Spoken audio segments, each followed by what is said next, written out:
Shalom, jemaat Tuhan dan Bread Life Lister.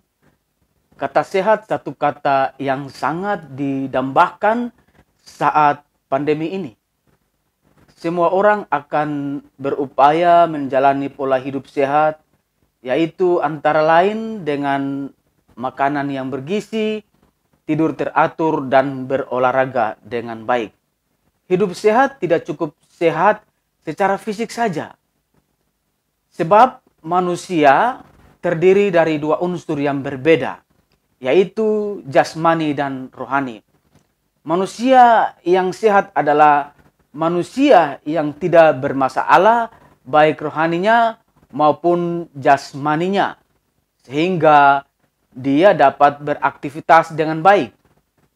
Beberapa ciri dari sehat jasmani adalah badan segar dan fit, tidak mudah sakit, tidak memiliki penyakit dalam atau penyakit yang menular, nafsu makan normal, tidur nyenyak pada malam hari, semangat dalam beraktivitas. Sedangkan beberapa ciri sehat rohani antara lain, berdiri teguh dalam Tuhan, memiliki kasih sehingga dibebaskan dari kepahitan, kebencian dan iri hati, penuh damai sejahtera dan sukacita. Tetap bersyukur dalam segala hal. Tidak putus asa dan kehilangan pengharapan itu. Selalu berpikir positif bahwa sehat rohani tidak kalah pentingnya dari sehat secara jasmani. Dapat terlihat dari perkataan Yesus ketika mengalami pencobaan oleh iblis di padang gurun. Dalam Matius 4 pada ayat yang keempat berkata bahwa manusia hidup bukan dari roti saja, tetapi dari setiap firman yang keluar dari mulut Allah. Jadi roti merupakan makanan jasmani untuk dapat bertahan hidup, sedangkan firman Tuhan adalah makanan rohani untuk tetap kuat dalam iman kepada Tuhan dan tidak menjadi goyah, tidak menjadi lemah.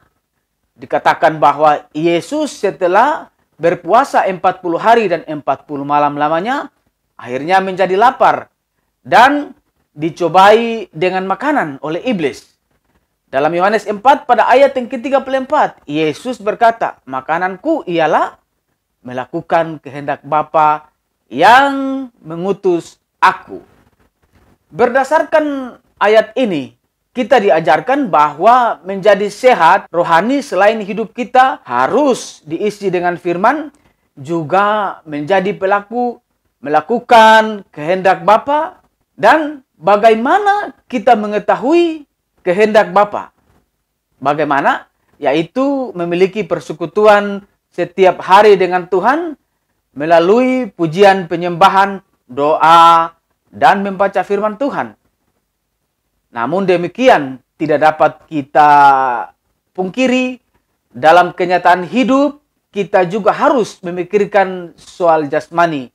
Manusia rawan saat tidak memenuhi kebutuhan dasar secara jasmani atau dasar hidupnya. Ia akan menjadi putus asa, bimbang, dan meragukan kebenaran firman Tuhan. Bahkan akan mencari jalan keluar sendiri, meskipun harus memakai jalan dunia yang penuh dengan dosa.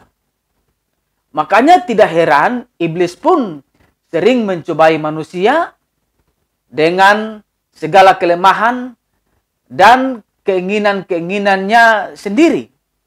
Bahwa ternyata kesehatan rohani menjadi kunci pembentuk sehat atau tidaknya seseorang. Dan sehat rohani harus didahulukan dari sehat secara jasmani. Terlihat dari perkataan Yesus dalam Matius 6 pada ayat yang ke-33. Carilah dahulu kerajaan Allah dan kebenarannya, maka semuanya akan ditambahkan kepadamu. Yesus mengajarkan kepada kita bahwa bangsa-bangsa yang tidak mengenal Allah mengutamakan makanan, masalah jasmani, makan minum, dan pakaian. Tetapi Tuhan mau kita sebagai orang percaya mengutamakan masalah rohani, maka Dia berjanji akan menyediakan dan mencukupkan semua kebutuhan kita.